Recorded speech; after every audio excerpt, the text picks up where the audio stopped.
You're listening to We Do Recover, the podcast that proves recovery is possible and connection is powerful. In this episode, Jared Miller interviews Zach Scott, Director of Operations at Diamond Detox, exploring the nuances of addiction, detox processes, and recovery strategies. They discuss the importance of community, honesty in treatment, and the role of medical support in overcoming addiction. Let's jump into today's episode.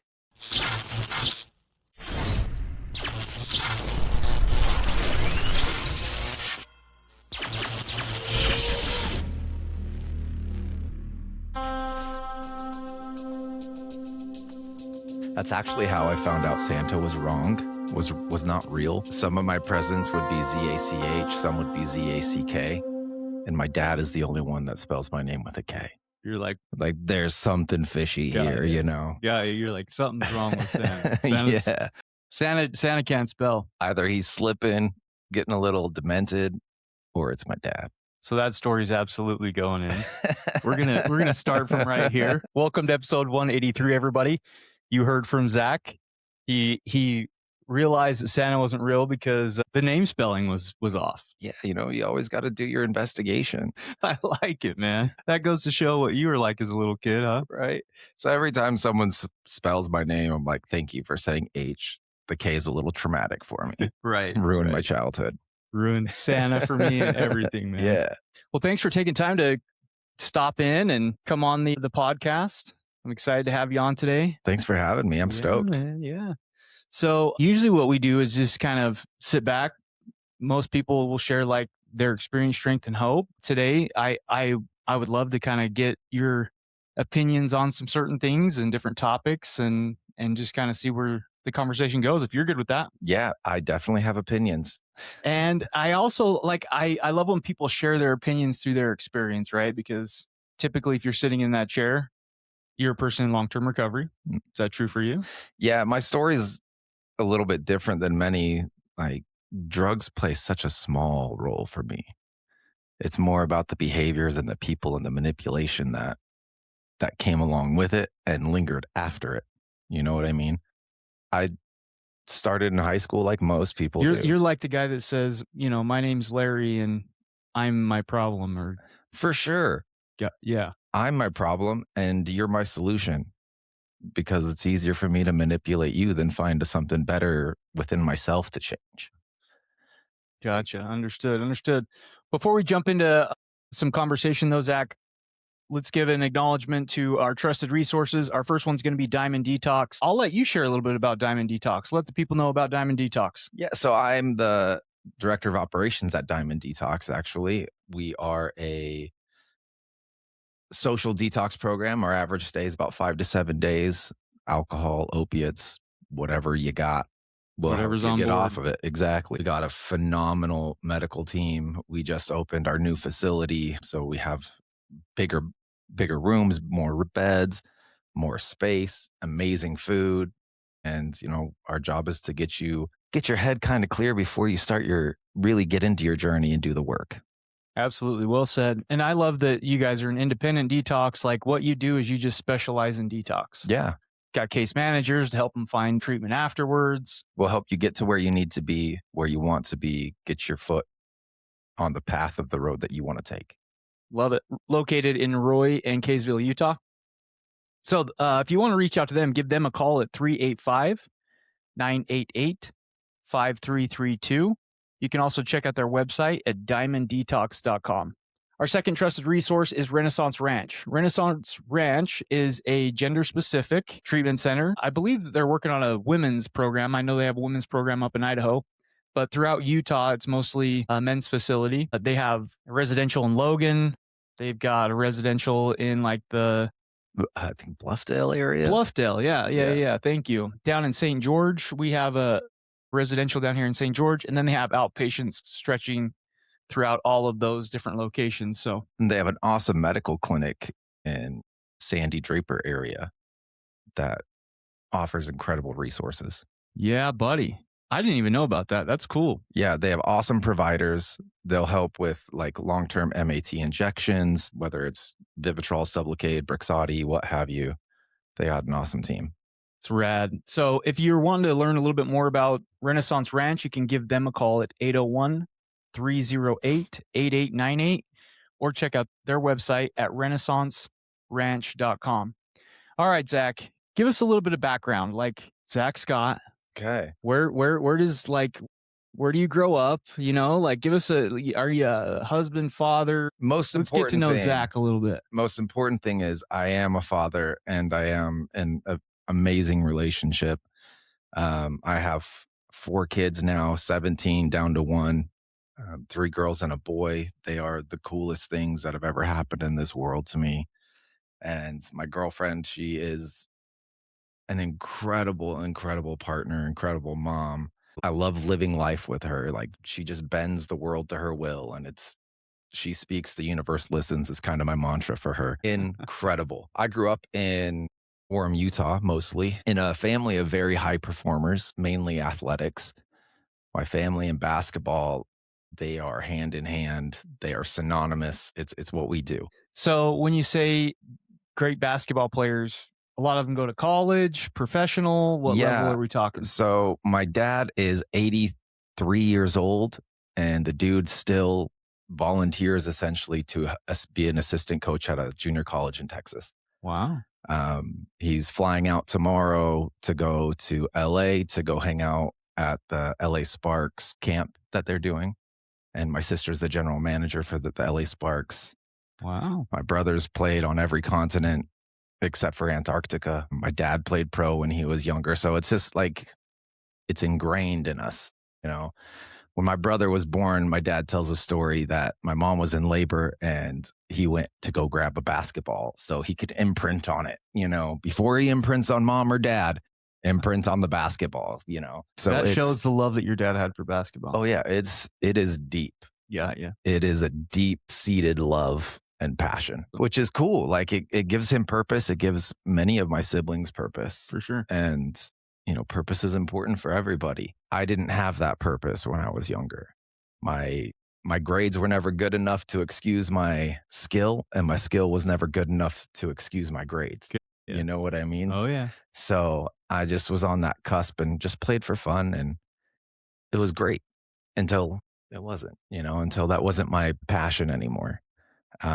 Grew up in Orem. Did you feel like expectations though? Just because? Oh, absolutely. Yeah, absolutely. Because it's always like this is what we do. Yeah, like and you said it right. And it's like, if I'm not doing it, do I really belong in this family? Like, are these my people? I'm sure that was never said, but I'm imagining that's how you felt. You feel it for sure. And like when I was younger, playing rec leagues and stuff, and my parents wouldn't be at my game because my siblings who were playing real basketball had games. So it's like, all right, so it's not that important for me. I'm okay with that.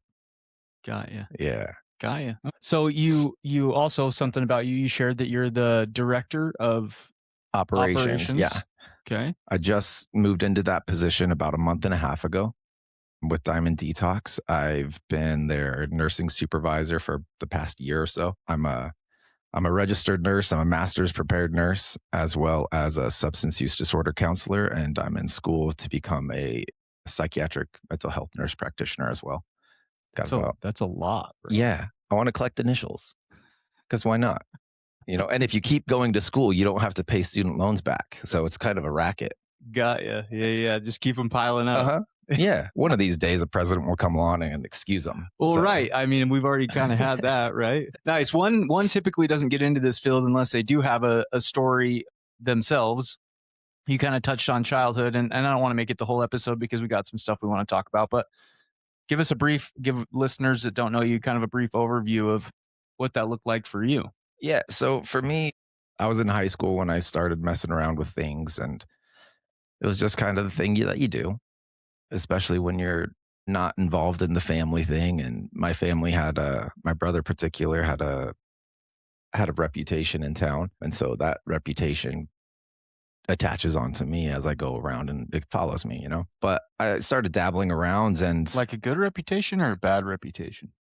A bad reputation. Oh, okay. Yeah. Like, and I purposefully went to a different high school than my siblings just to kind of separate. but that didn't really work. Interesting. Okay. Yeah. All my siblings went to Mountain View and Orem. I went to Orem High, which big rivalry school. And then I would hear stories about my brother at games and like, oh crap, Okay. like that's good. I'll hear about that forever. So you're experimenting around, which that's pretty normal. That's a pretty normal phase, right? It's a part of our culture, not just local culture, but national culture. When you're in your teens, you dabble. But I was unfortunately fortunate enough to lose some friends pretty early on. Back in like 2002, 2003, something like that, there was a big avalanche up in Provo Canyon. Some kids were backcountry skiing and snowboarding, and those were a bunch of my friends, and they got caught in it. And I remember one of them, who's like a really good friend of mine, it's his cousin. He was there and he disappeared. Like he got caught in the avalanche a couple days before Christmas, and they didn't find his body until Easter morning. And what hit me when I found out that he was taken in the avalanche, I was like, that motherfucker has my CDs. That thought was just like, whoa, something is not okay. If that is my thought when this son has lost his life, this kid is no longer living and a family's mourning, I'm worried about CDs. My priorities are all sorts of jacked. And so that made me take a real deep look into my life and kind of come up with, I got to make some changes. I didn't know what recovery was. I didn't know that there were meetings. I didn't know that there were all sorts of people doing it too. I just knew that I couldn't play that game because I knew that those guys were lit out of their minds when they were up in the mountains. They know what you grow up in Utah County. You know what an avalanche is going to look like. With the signs. Things like that. Sure. They were too. I would say you would at least know areas not to like. You don't want to go too far off the beaten path. Yeah. Right. And not to like blame them like, oh, it's their fault. But obviously if you're saying that you knew these guys well enough to know that they possibly were under the influence and not making the best decisions, right? Then it makes sense. Yeah. And I was like, I can't go down that road. I can't have my priorities be like this. I can't put my family in that situation. So I was fortunate enough that I could put it aside. What was it? What were you dabbling with? Weed was the big thing, but whatever you had, I'd be down to try. Yeah. Like, let's just experience what this world is. Because that's what you think when you're 16, 17. Right. You think that that's life. Not even a facsimile of life.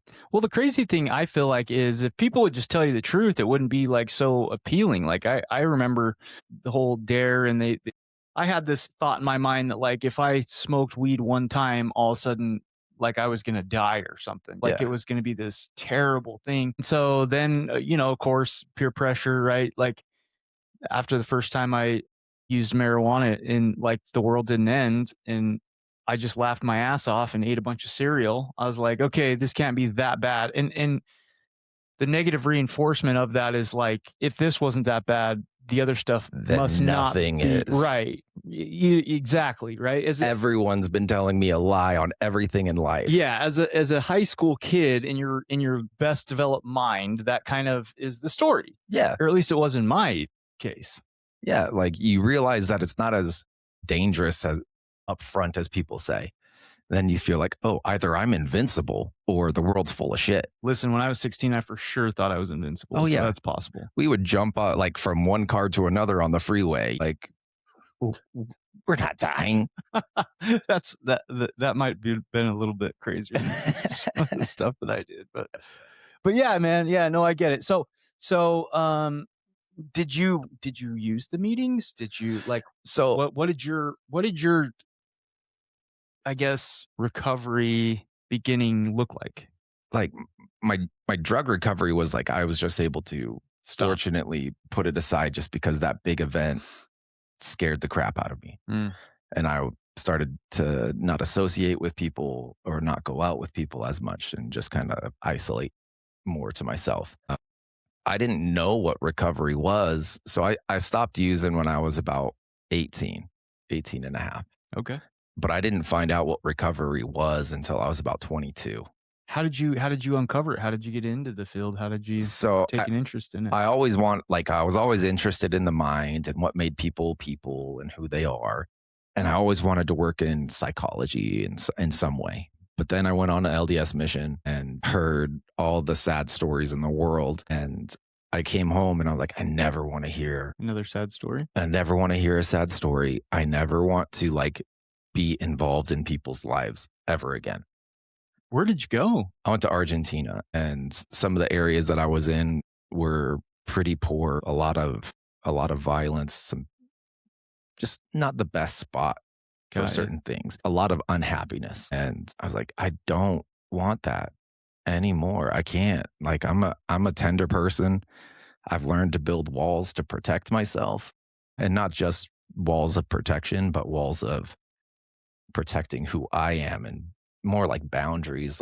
Your feelings are not mine. It took a long time to do that. I've been working in this field for nearly 20 years now.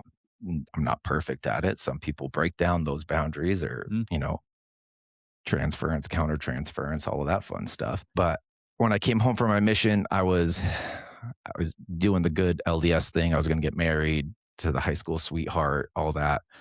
And my mother-in-law at the time, she worked at an adolescent treatment center in Provo.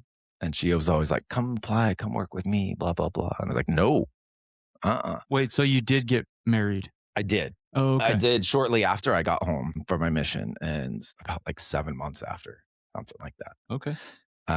But I was looking for jobs and everything because I went home. My parents moved to Texas while I was on my mission. And so I went home to Texas, and then I came back out to Utah. So looking for a job. I was in a Staples parking lot waiting for an interview. And I'm like, dude, what are you doing? This is not going to give you any sort of purpose. It's not going to really open any doors for you. No offense to Staples or, anything like that. Hopefully they're not a sponsor. But I was like, this is not going to give me anything. Right. It's going to be a job. Yeah, exactly. It's going to be a paycheck, and a minimal paycheck at that. And so I called my mother-in-law and I was like, okay, I want an interview. And so we'll set it up. At the youth place. Yeah. The team at Diamond Detox is compassionate, helpful, and trained to support every step of the healing journey. Your loved one's path to a healthier, happier life starts with a free and easy 20 to 30-minute assessment over the phone, or a few questions submitted online on the Diamond Detox website. Assessments and admissions occur 7 days a week, depending on availability. To begin the path to recovery, visit DiamondDetox.com or call 385-988-5332. Got you. And so set it up and started working in adolescent treatment, and fell in love with it again. Fell in love with the mind, what makes people people, what makes us do our decisions. And then I started shifting more and more into the substance use realm, and started learning about what recovery is. I worked at a couple of different facilities, and I was like, wow, why does this all connect so much? Why does this make sense? And I don't think it was so much about my using history, brief, minimal as it was. I don't think it had anything to do with that. I think it had to do mainly with people trying to better themselves, recognize that there was something that they did not agree with within themselves, and wanting to make a difference, wanting to try and find that. I don't like the term authentic self, but I'm going to use it. Try and find that authentic self of theirs, instead of living this shell of an existence. And just that idea of ever trying to progress and grow, and using something outside of you to manipulate your emotional world. Yeah, your internal world. For sure, man, for sure. Everybody, even if you didn't have an addiction per se, and I can make a pretty good point that a lot of people have addictions, or they just don't manifest as strong as an addiction to alcohol or drugs. But everybody could benefit from taking 30, 60, 90 days and working on themselves. How many people would just love to take a break from life, go somewhere where all you really have to worry about is doing your own laundry and showing up? Right. To work on yourself and grow. And hopefully doing some internal work, right? Yeah. Taking a look at the unmanageability. Why is it I'm reaching for a substance when I feel a certain way? Why is it, whether that's up, down, sideways? In other words, I always assume, because for me, my addiction was covering up grief, right? and depression. And so I just assume people are trying to mask that. But I've had clients who have been great and reminded me like, dude, most of the times that I wanted to use was like to celebrate. Yeah. So it's all over the spectrum of the emotions when you become unmanageable. My mom's an occupational therapist. Okay. And they have a really cool way of looking at addiction that I've always really been intrigued by. Yeah, let's get it. They look at it as a leisure disorder. Don't know how to leisure correctly. They don't know how to celebrate. People with addictions don't know how to celebrate appropriately. For sure could be part of it. Yeah. Like in our community, we have people who die. Like for me, I could have very easily been like when the people that I knew died when I was younger, I could have very easily been like, okay, let's burn it down for them. Right. But then it's like, to me, it's almost like disrespectful because like that's what took them down. Now I'm pursuing the same thing as a way to celebrate them. But that's so normal in what we do. The whole idea, pour one out for them. Right. But we don't recreate well. That's we true. don't have leisure. We don't know how to be leisurely in a healthy, appropriate way. For sure. I wouldn't disagree with that. I think the thing about substance abuse and addiction is it's so widespread that it could be something different for 12 different people in the room. You know what I'm saying? But to me, it all comes back to something that you hit on earlier is what in your inner world is off that's making it so that you reach for something externally. Does that make sense? Yeah. Like for some people, boredom, sitting in silence, like that, their unmanageability, their feelings, their thoughts, that's just hell for them. And so they reach for something to take away that. You said something key, boredom. You hear that a lot. Oh yeah. Like my biggest trigger, boredom. And which goes back to the leisurely thing though. Yeah, which is what I've gained a new understanding that it's not just the boredom usually. It's the fact that you're sitting with yourself. 100%. It's not that there's nothing going on around you. It's about the only thing that you have is inside of you. And if you can't be at peace with who you are you ever going to be okay? Yeah. Whether you're in the crowd, whether you're by yourself. And if you can't be alone and okay by yourself, when can you be? It's true, man. It's true. So figuring that out was huge for me, that it's not just boredom. Like there's that saying, only boring people get bored. Like if I'm not okay with me, I will always struggle. Right. For sure. That's cool. So you started working with the youth. That's a hard population. I actually started working with the youth as well. And that was a tough population to work with for me personally, just because I would say at the program that I worked at, 100% of them were just externally motivated. Oh yeah. And those few that you could come across that did have internal motivation. It's so hard to maintain that internal motivation, being so young, but two, not having really any control of your environment. For sure. You got to go right back home into the same situation, same people. Yep. Same family system, same community, same friends. It was hard and kind of like disheartening. Yeah. I was like, this needs to shift. And then I started working with adults, and that's a whole different kind of How long hard. did you work with kids before you started working with adults? So I worked with kids for about 4 years before I started working with. That's a long time. Like strictly with adults. Yeah, no, that's a long time. I would say you for sure made it a lot longer than a lot of people do. Yeah. I promised myself that I wouldn't work with kids again too. But then I worked at an adolescent facility a couple years ago, just doing some contract work. That one was really, really impressive. Different caliber than ones I had previously worked at. But it is so not easy. Yeah. Adults aren't easy either, but they at least have more control over their environment. For sure. And you can encourage them a little bit differently. For sure. With kids, you kind of just got to be like, buck up, deal with it. When you're older, you can change it. Right. It's tough. Yeah. There's not a whole lot.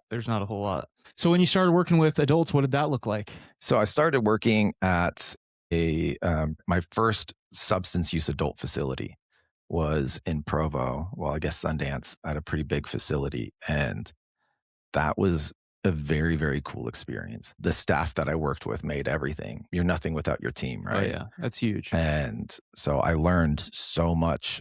And that's when I really was like, whoa, addiction is where I want to be. that's the niche that calls to my soul, That's where I feel like I belong. Was And there something specific that happened that made you kind of feel that way? No, like it just hearing and seeing what people were doing hit me. Yeah. Bro, it's crazy when you see somebody come in and they're like on death's doorstep, Yeah. right? Like It's magic. they're gray and they just have like no hope and no. I'll talk to someone who works in hospice, like where they're actively trying to help people die comfortably. And they'll look at me and be like, how do you do what you do? Right. And I'm like, bro, how do you do what you do? Right. To me, it's hope. Yeah. To me, what I do brings hope. You see them come in broken, like you're saying, just physically, emotionally, spiritually depleted. And then within a fairly short amount of time, life starts to spark back and you get that magical laughter that's not substance induced. It's not at someone else's agony, not at someone else's pain. It's authentic. It's born from within them. Right. It has their soul in the sound of that laughter. And it's cool. Like that is nothing short of magic. You get to see life come back.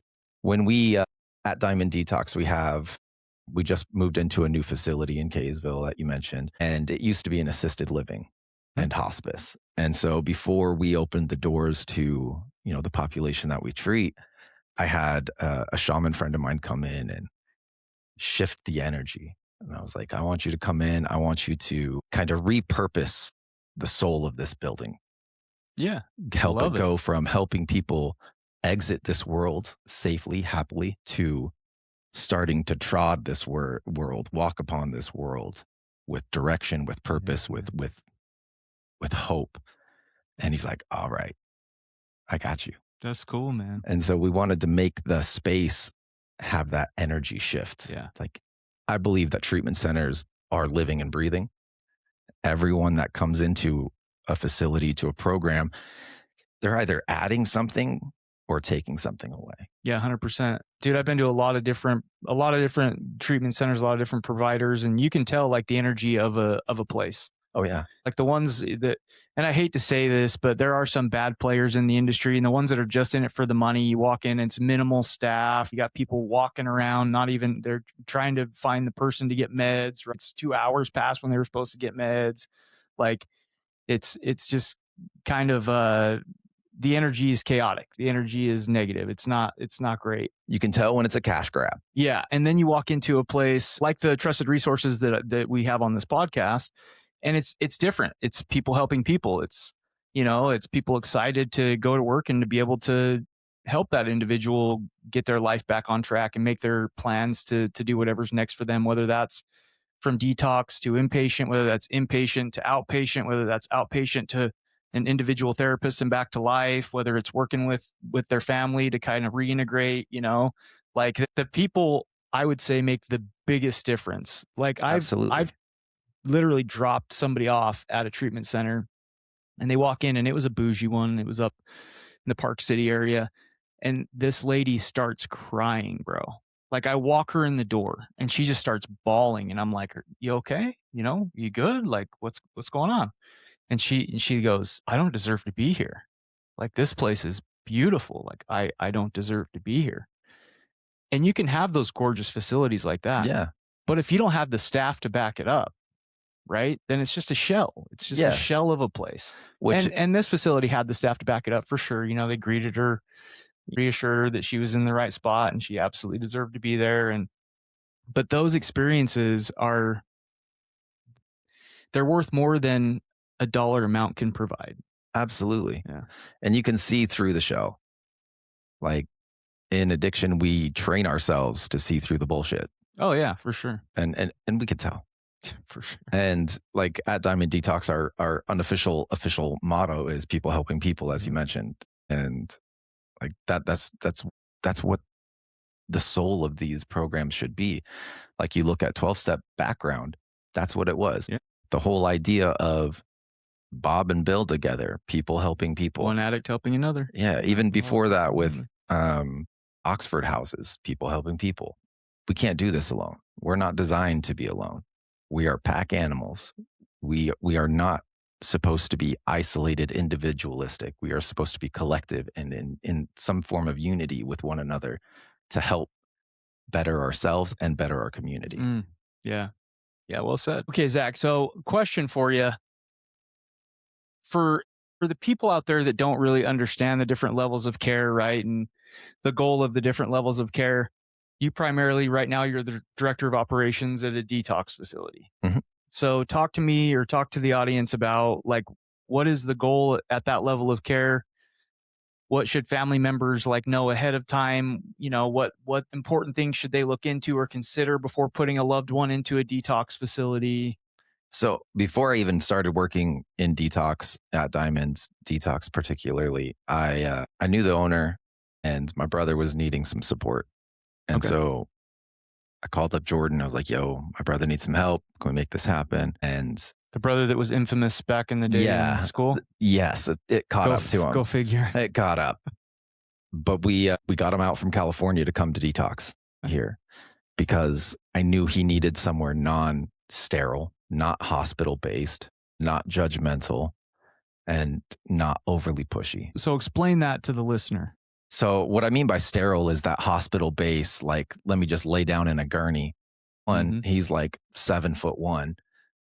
Hospital bed probably won't be super cozy for that big of a dude. So he needed something a little more homey. He needed something that wasn't just going to be people trying to force his hand to do something, because a lot of people in addiction, in early recovery, just in general even, struggle when people are telling you what to do, forcing it down your throat kind of thing. And so I wanted to find him a place that's going to see his humanity and not just see his disease, you know? Yep. So I feel like that's super duper crucial. So when you're looking for detox, you want to find a place that's going to treat the human, not just the illness. In detox, therapeutic work is not the focus, like psychotherapeutic work. It's let's focus on the physical. Let's get your body safely through it, especially alcohol, benzos, things like that. You can die from just stopping cold turkey. So, you know, supporting them medically. So safely. If we're being dramatic, the goal is don't die. Don't die. But physically, like physical rehabilitation, right? Like get their organs back healthy again, get their skin color back, get them hydrated again. Something like 80% of alcoholics are thiamine depleted. And thiamine is what keeps all your organs healthy and rejuvenated. And so you got to help with that. You got to help with the hydration. You got to help stabilize their brain, especially with alcohol and benzos, because things get hyperexcited and seizure thresholds get adjusted, and it's pretty gnarly. With opiates, you want to find somewhere that's going to keep you comfortable. One thing that I love that in our new building, we have each bedroom has their own thermostat and their own AC and heater. Opiates, we know your body temperature is going to change every 2.5 seconds. Yeah. Anybody who hasn't ever gone through an opiate withdrawal, it's like an extreme version of the flu. Yeah. Flu on steroids. Yeah. Big time. And so having that's crucial. I always say to people, detoxing from opiates won't kill you, but you'll wish you were dead. Absolutely. Like everything feels like you're dying. Right. You're just not. Right. Sometimes you want to be like, okay, get it over with. But no, we got to try and make them comfortable. Some people come to detox just because family is pushing them, and that's okay. They're there. Whatever gets you to where you need to be, okay. Listen, most of the time when people truly get out of this active addiction phase, it's because of external motivators. Yeah. One of the podcasts we've done in the past, and it's always a topic that I love to talk about, is internal versus external motivation. And a lot of people, even if they're honest with themselves and they have a moment of clarity and they have some internal motivation, it takes some type of external motivation to really push them through it until that internal motivation can build. So let me explain what that means, right? For me, I had periods of where I realized when I was in active addiction with heroin and opiates, I'm flushing my life down the toilet. I knew I was wasting my life away. And yet it had such a grip on my mind. My mind literally felt like if I didn't have that substance every 6 to 8 hours, I was going to die. Was that reality? No, but it was my reality. Yeah. And you couldn't convince me otherwise, right? And so it took the legal system and getting thrown in jail and getting court ordered to go to treatment for me to get to a place where I was clear-minded enough to start to have some internal motivation. Like in early recovery, when I got out of the treatment phase and all that, and I'm in outpatient treatment, I looked around and I'm like, man, it's kind of nice to have a place to live, because I'd been homeless for a period of time. It's kind of nice to have a job to go to where my coworkers respect me, they trust me, they give me keys to open up or lock up. It's kind of nice to have these blessings of life kind of come back. It's kind of nice to have a spiritual connection again. To have any connection. But people don't typically get there on their own. They need that external motivation, whether it's family, whether it's courts, whether it's an employer. There's a lot of different types of external. Absolutely. And they're not to be discounted. Right. Like we always, like intake assessments for any level of care, you're always like, okay, what are your motivators? What's encouraging you to go to treatment right now? And you always want to look for those internal motivators. That's not it. Sometimes we don't get those for a while. There's that phenomenon with addiction called hypofrontality, where your frontal cortex, the reasoning part of your brain, starts to shut down. How are you going to be able to really tap in and connect to those internal motivators when you live in this constant state of fear? Right. Yep. When you're in survival. And you mentioned like you felt like the heroin was your lifeline. Right? It's what kept you alive. But like I like to call addiction a disease of paradox, because it promises you all these things, but then those things that it's promising are the very things that it ends up taking away from you. 100%. So like it's what was giving you life, you say, but yet you say, I was incarcerated, I was homeless. Yep. And it's like, okay, what life did you really have? Like it helped you get through some shit for sure. But some of that shit was a direct result from the substance. For sure. Takes, like, a lot of us will start using for anxiety, for pain, for emotional pain, physical pain, to be less lonely, to be the person who can be more open in a crowd, blah, blah, blah. Right. But as we continue our use, those are the first things that go away. Yeah. The physical pain increases, the emotional pain increases, the isolation increases, all those things, the anxiety increases, all those things that the substance promised you are the very things that it's going to take away, and not even the long run. Give it a little bit and those things are gone. Yeah, I work with clients on an everyday basis, right? I'm a counselor and I love what I do. I get to work with clients and come up with, relapse prevention plans and basically just kind of help them rebuild their life. When a common tell is I started drinking in college because I was socially a little bit awkward. And it helped with my social braveness, helped me make friends or talk to that cute girl or whatever, fill in the blank. And then fast forward a year, 5 years, 10 years, I'm no longer drinking to be social. Like I no longer even go out, right? Like I just drink in my house because like I can't even make it out to the bar. And so crazy. It's that paradoxical thing that you talked about, right? They start using a substance up front to help with fill in the blank, social anxiety, whatever. And then before you know it, they don't even want to leave the house because they know that if they drive to the bar, it's very possible they can get a DUI or, it's chemical slavery, really. It is. And that's actually what addiction means. Like you look up the root and the history, I think the etiology of the word, it is enslaved to or bound by. It's Latin, addictionum or addicere. And if you look up the expanded definition of it, it's enslaved to or bound by someone or something in order to repay a debt. That part I love because like it says, it's promising all these things. My name's Tyson Dixon. I'm in long-term recovery from drugs and alcohol. I went through Renaissance Ranch as a client in 2008. I was scared to walk into treatment, but I knew things had to change. I found hope and I feel like I was part of a brotherhood. The staff at the ranch did a great job creating an environment for healing. I first heard that if we're not having fun in recovery, we're doing it wrong. I was so inspired with the professionals and the treatment community and industry going through the ranch. After I came through the ranch, I went to school, got my degree in counseling and psychology. Years later, ended up purchasing Renaissance Ranch with my family. In 2017, we took over the ranch and we have since grown it to 14 different locations today, helping around 1,000 people or more. My main intention with my role in the ranch is to make sure people get the same high quality of care, love, and support that I got. If anyone is struggling or needs help, reach out. We got you. And in the beginning, it gives it to us. It helps with the anxiety. It helps us be more social. It helps with the physical pain, the emotional pain, the whatever. It's fulfilling its promise. But as time goes on, it starts taking more and more and more. And we feel that we are so indebted to it for the good that it did originally, that we're hoping that we're going to continue to get some level of good, even though we might get 36 seconds of good and hours and days and weeks and months and years of absolute misery. We feel like we owe it to it. And it's just this paradoxical nature of it all. It takes what it promises. It gives us just enough to keep us holding on. And we feel we owe it. Yeah, it's wild, man. It's absolutely wild. And, you know, like for as much as people say, you know, it's just a choice, eventually it's no longer a choice. Eventually you're just physically dependent. Just like you can become dependent on caffeine, nicotine, SSRIs, you know, some forms of medication. Like it's the person who, it may start off as a choice.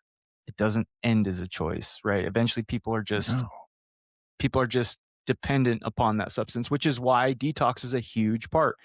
I've actually I've worked for some facilities. My very first job doing like intakes and marketing and stuff like that, I worked for a facility that was just kind of a startup one, and it was kind of out in the boonies, if you will. And I won't say names, but well, it's no longer around. I can say the name. It was called Crossover, and it was a residential up in Hilldale. And we would have clients that would come up, and we didn't have any way of like, if like I would ask them, you know, when's the last time you used? And they'd be like, oh, 3 days ago. And so I'm like, okay, they reported 3 days. They're okay to come into services. Yeah. Well, the human factor in that is that people lie. And so we would have people going up there and then actively starting to detox in residential. And it's like, dude, they can't get out of bed. Like, I guess the point I'm trying to make is the detox is such a crucial phase because they can't even necessarily participate in treatment services, depending on what they're detoxing from, until they get that clean bill of health. Yeah. And it happens all the time. Like people will go to residential directly because they said their last use was several days ago and that they're through the woods. Right. And they get to the residential place and they're clearly not. Right. And so then they call us up and like, hey, can you take this person right now? Please. There's no need to lie on your intake. Like we're expecting you to have used during the phone call. Like we know the nature of it. And so we always scrutinize, like if they're like, oh, it's been a week. Has it? Right. We want to trust, but we also want to keep you alive. For sure. So please just be upfront so you can go through the treatment as you need, so you can engage in each level of care appropriately and really get the most benefit from it. And it's such a shame-based thing, right? Yeah. Especially like I always ask the client when I do intakes and marketing, that type of thing, because I kind of bounce around. I do a little clinical and then I do some BD and then I do, right? And in the positions where I've done admissions and business development and things like that, there's such a shame to it. So when I'm talking to a client and filling out an intake form, I always say, are you around your parents? Are you around your spouse? Are you around your coworkers or boss or whatever? Like get to a place where you can speak freely, because I need to know the truth. And if mom or wife or spouse is standing over your shoulder and I'm asking these questions, I'm probably not going to get the answers, because you're going to get a quarter of the truth. Right. If that. Yeah. Yeah. So that's an important piece. And that's a good place to start practicing some honesty, because it's a big part of treatment. Absolutely. And if you can't get honest, it's going to be a hard road. It's going to be a super hard road. And your honesty, especially in the very, very beginning, just on the simple quantity of your use, is going to allow us to help you get comfortable, safe, faster. Right. If we got to play the guessing game, then you're going to hate detox because you're not going to get the appropriate care. Yeah. And it can be dangerous. Like if you're coming in and saying that your last use of heroin was a week ago, like we can be like, okay, you want some naltrexone, you want some Vivitrol, you want some of these medications to help with cravings, etc. And if we put that in your system and you still have opiates in your system. Right. When I actually used 2 hours before I walked in the door. You are going to hate life. You get precipitated withdrawals that are faster, harder, and more intense than regular. Please be straightforward. Have you guys had some scary situations in detox? I mean, I'm sure you have. And what does that look like? So In other words, without like saying names or anything, has there been some situations where it's been a little scary? Yeah, we've had patients who bring things in that they should not bring in, and people are always going to try and hide it. It's gold to them. It's their lifeline, like you said earlier, right? And how can I go through this scary, scary part of life without my lifeline?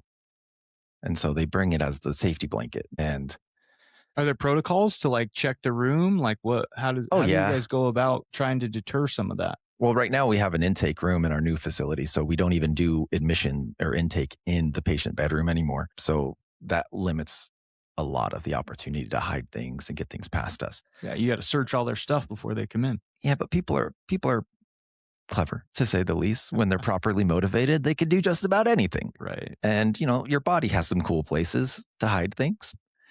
And it's not like we're going to put you in an x-ray when you come in. So once again, we hope you're going to be honest. We give them an amnesty moment. If you have anything, let's get it out now and get rid of it. And most people who do bring something in will be like, okay, yeah, I do have this. Some people who are not really wanting to get sober, but just wanting to get people off their back, for them, they'll come in and they'll try and make something happen for themselves, Right. But we catch it early on because we're not dumb and we're medical professionals. I was going to say, usually you can't hide the intoxication part of getting intoxicated. Yeah. And so, we always find out pretty quickly, and then we have to adjust medications, adjust authorizations for treatment, tell the place that they're going to go for residential, like, hey, we're going to need this person for a little bit longer because they were using while they were here. We got to adjust everything. When if we're just straightforward, we can get to work. But I understand some people need some time. Some people need to have that illusion of control. I was just going to say, that's a big part of what it boils down to. Yeah, it's a control thing. Well, and it's based out of fear. Yeah. I would say it's a control thing based out of fear. And that's the biggest piece for people who can recognize when they have those moments of clarity, like this is not maintainable. Like this is right. Like I can't continue to come up with the money every day to stay well, to be able to afford my alcohol or my opiates or whatever the chemical is. If they know that there's a place that they can trust, that they're going to be okay to a certain degree, hopefully they can give up some of that control. Does that make sense? In other words, absolutely. Me getting arrested and going to jail, knowing that there was no medication for the detox that I was about to experience, that is extremely scary. Versus if I would have, had an opportunity to go to a medical detox facility where I know that there's going to be people who are trained in this, like I'm going to be okay. In other words, I'm not going to have a seizure or go into withdrawal so bad that I'm puking my guts up for 8 hours the first night. Some of those miserable things that, oh, dude, my withdrawal in jail was so bad that the disgusting concrete floor, I took all my clothes off except for my chonies because I was burning up. That fever, right? And I would just lay in flip-flop back and forth on that cold concrete jail floor that was Nasty disgusting floor. Just because I was dying. And then like I would start to freeze because I go into the other part of the fever where I'm starting to, my sweat has now turned cold on me and I only had one blanket. What I'm getting at is if you have the opportunity to get into a medical, so you can detox in jail like you did, effective, not comfortable, or you could come to us where we have like your own room with your own bathroom. That's not a silver toilet, that has a queen size adjustable bed, that has its own TV, its own heater and air conditioner. Like you can have those body heat changes comfortably, or you kick it on the floor. Yeah, or you can kick it on a concrete floor with boogers and dust, and that's the least of your worries, I'm sure. Dude, I got an infection because it had like where was it? I'd shot up in my arm and rolling around on the floor. I got this nasty staph or something kind of infection. I had to stick a thing up there, like a Q-tip type, really long, and move it around and then squeeze all the pus out. Oh, dude, it was gnarly. Ooh, that sounds fun. I got some stories, bro. Yeah. It wasn't fun. Wasn't fun. So talk to me about you're going to school. Like why the transitions from nursing to counselor to now you're like looking at being a prescriber? Yeah. So I started as a counselor. I've worked in pretty much every position of the industry you can think of. Then I ended up being an addiction counselor, and I love it. I love doing groups. Groups is my favorite. That's my least favorite, but that's cool. Groups are my jam. I love it. Individuals, not so much. I'd say that's my favorite. Because I feel like a lot of individual sessions, at least for me, are like pulling teeth. It's not my forte, you know. And after working in the industry for as long as I have, I've noticed some of the medical trends have not kept up with the advances of medicine and more current understandings. And I feel like a lot of what are you talking about? Be transparent. So there's still a lot of stigma with MAT, medication assisted treatments. Huge stigma, especially in certain recovery or groups. 100%. Some more than others, and they have their place. They're not for everybody, but they have their place. They're designed to help keep the brain satisfied while you build your social aspects, your social supports, build your world. Get the job back, get the family back. And then once you get that and you have like a stable social recovery, then you can start tapering down and addressing the medical part a little bit more. Like, it has its purpose. And a lot of prescribers, I feel, are often more afraid to treat the patient because of the addiction than they should be, you know? And so I figured if it's going to change, I got to do it.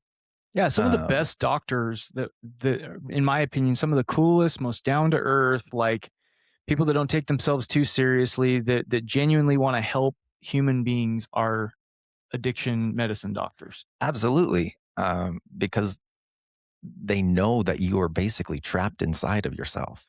Yeah, 100%. But there are people out there that you're right. They don't want to touch you. They don't want to. Yeah. I mean, just go to the ER down here in St. George, Utah, the IHC.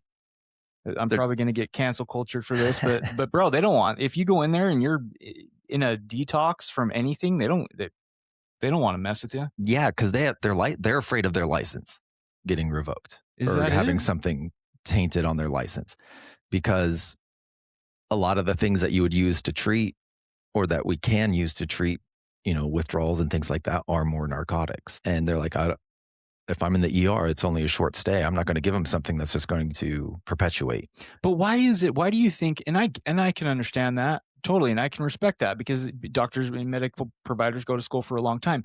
But why is it that I just don't understand why institutes like hospitals can't admit that person for even just a short-term stay? They have social workers that work in a hospital, get that social worker to help them, get them through a few days of detox comfortably, if that's the route that an individual goes, you know, and then help them get into a treatment provider. Like that's... Yeah. Like when I was doing my clinical rotations in the ER, a lot of people were there for substance-related things. Yeah. And they wouldn't actually talk about the substances. The social worker might come in and be like, do you have housing? Or do you have this? Do you have that? Okay. Right. They don't want to address the cliche, the stigma in the room of the substance that brought them in the first place. Yeah. Like we had a lady one time who came in just bloodied up, and she said she fell in the tub. And what turns out is she was going to the bathroom. She was too drunk. She leaned over to grab something, slipped on the tub, broke her face up. Nothing was addressed about alcohol with her. See, that blows my mind, man. It was just, let's patch up your face and get you home. Well, dude, and I've heard even sadder stories where individuals were like, you know what? I had a moment of clarity. I didn't have any money for, you know, to get well, right? Mm-hmm. And so I thought, you know what? I'm going to get sober. And so I went to the hospital, checked in through the ER, was bound and determined, like, okay, I'm going to turn my life around, right? Yeah. Like they have this aha moment, this moment of clarity where they're motivated, internally motivated. They're seeking out help, only to be disappointed when they get basically an IV and told make better decisions and kick them out. What does that teach people? Yeah. It teaches them that they are not going to be heard. They're not going to be supported. That when they do have that brief window of clarity and motivation, that it's going to be shut on them before they shut it themselves. Right. And for people that don't know about a detox in Roy and in Kaysville, you know, for the general public out there, unless you know the treatment world, you don't know what you don't know. And so of course you'd walk into your local hospital Yeah. only to have that experience. And then like you're saying, you leave with this feeling of shame, and people don't, you know, like I'm ostracized from society. Even the doctors don't want to help me. Right. Even the people who are paid to take care of sick people think I'm too sick. Right. And that to me, that's sad. And to me, I feel like those doctors who are afraid to lose their license for whatever also should be afraid of some type of maltreatment, some type of, you know, failure to practice. I don't know, dude. I don't know the medical lingo, but it's sad. And it's hard. It's hard to watch. And so for me, I was like, if this is going to change, if people are actually going to prescribe in a way that I feel appropriate, which not everyone feels that my ideas are appropriate, but to prescribe in a way that I feel appropriate, I can't expect someone else to do it. And so I was like, okay, now's the time to do it. Well, and you got sober at 18, so you don't have the legal background that some of us do. Yeah, fortunately. I was going to say, man, yeah, to be able, I wouldn't even want to go to medical school because I would be afraid that Doppel wouldn't even give me a license based on my background. So good for you, man. That's cool. 18, that's crazy. I got sober in my late 20s, and even then people were like, wow, you know, but life had kicked my ass enough that I realized that I was either going to die or I was going to get sober. And one thing that's cool, like Utah has a big treatment culture. There's a lot of people that come here for treatment or are just in treatment here. I'd say it's one of the biggest. Yeah. And it's a huge part of our economy because there are so many treatment programs here. But people are getting sober younger and younger, which is awesome. Super awesome. It shows that people are wanting to find a life earlier. They're wanting to build instead of just destroy. And that's power. Absolutely. One of the things that I also think, though, too, part of that is because people are starting to talk about it. For sure. This podcast is on addiction, right? Like I realized a long time ago that I could either stay in my shame and stay in my guilt and care about what people thought of me, or I could practice a 12th step to a level that nobody else has seen. Yeah, we no longer hide behind the vague term of anonymity. Right. So many of some people still do, and that's okay. That's on them. Sure. Listen, if I was a doctor or a nurse and I needed my anonymity, it would be very important for me. Sure. I'm just a freaking counselor trying to stay sober 24 hours at a time. So I'm like, let's put this on YouTube. Let's throw it out there. Let's see if we can get some people some help, right? And that's cool. And it motivates people. And people see that young people are exiting that stage of life and they're thinking, oh, if they can do it, I can do it too. And there's so many meetings associated with young people. Like there's YPR, Young People in Recovery. Mm-hmm. I'm on the board of directors of Addicts Fighting Back. Awesome they are an incredible organization that's like, yo, you're out of treatment. You need to find what life is like. Come hang out. Yeah, come hang out. We'll Let's have show a conversation. you. Let's go play some softball. Let's go do some service. Like we did a service project a couple weeks ago at a homeless resource center down in Provo. Or up in Provo, I guess. And, you know, I went with medical kit and gave some medical care, some wound care to some people. And we handed out food. We created community. And there's well, and you were of service, which I'm sure was amazing for some people. And there's a quote that I heard that like recovery doesn't happen in rehab. It doesn't happen in residential. It doesn't happen in detox. Recovery happens in the community. In facilities, you just kind of get pointed in a direction, right? You get some tools, you get some ideas. Like when I was a counselor, I would tell them about every single program of recovery I could think of, not just one or two, just so they can kind of decide what works best for them, right? So they can go out and build their community. And I would also say like meetings to me, that's not where you find your recovery either. That's where you find people like-minded to bring into your world to carry out your recovery. Yeah, well said. Like, people are getting sober younger and younger, building these communities, recognizing like, oh, there are these things that I used to love to do or that I think I will like to do. Let's create a group around that. Yeah. Let's get a bunch of sober people together. Yeah, there's like the Fit to Recover, which is Absolutely. cool. I totally would have jived with that back in the day. There's like, you know, I got a group of friends that every Friday morning we get out and go golfing, right? It doesn't just have to be a let's read out of the big book, which there's nothing wrong with that, man. No. but it doesn't have to just look like that. There's a lot more. There's a sober, pickleball group that I know of that gets out a couple days a week. Like, you're right. It's more of the community, and it's more of finding that tribe where you feel comfortable and where you feel like you can create that support system. Without community, we're nothing. Yeah, man. We need to move away from that idea of being alone and individualistic and isolated. Our disease thrives that way. Well, Zach, thanks for coming down, stopping in and jumping on the podcast. For those who are listening to this, please share this out. I know that there are people out there who are scared to death to make the transition from active use into recovery, into getting some treatment, into getting some help. Again, it's a lot better to find a safe medical detox facility than to try to do it at home, than to try to do it incarcerated, than continuing to just use, because we all know that is, jails, institutions, and death, basically. So definitely check out Diamond Detox. Yes, please. We'd be happy to help. We'll support as much as we can. We accept most insurance. Insurance is an issue. We can help with some other ways.